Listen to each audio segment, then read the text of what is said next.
Hey, good morning, everybody. Welcome to another Daily Market Report brought to you by Mike Bjork. Today is Tuesday, December 11th, and we got more economic news releases scheduled for today. And we'll start off with the NFIB Small Business Index. This is basically the gauge what basically it's kind of like the consumer sentiment for the small businesses, and this is for the month of November.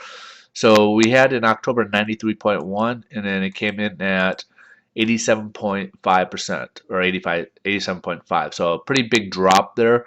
Uh, Obviously, it was November, so it has to do with the election. So there's not a lot of confidence. I think there wasn't so much in Obama. I think they were more concerned about the fiscal cliff, and maybe if Obama comes in, maybe it would have a more difficult time. What we're kind of seeing now is what's kind of being, I think, what's kind of being as a result of this index here.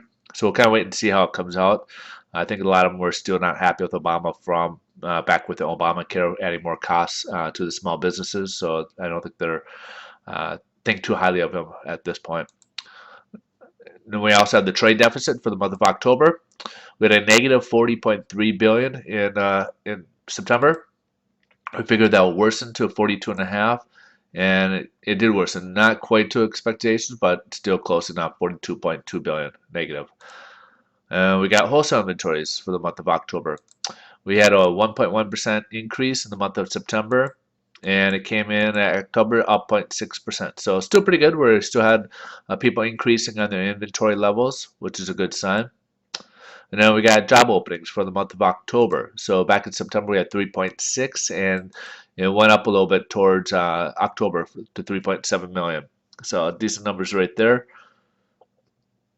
Now we're going to jump over to the headline news here.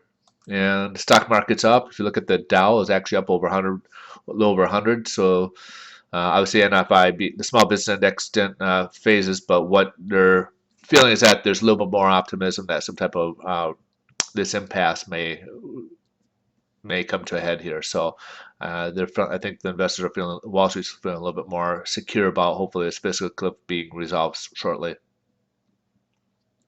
Now we'll jump over to the bond market.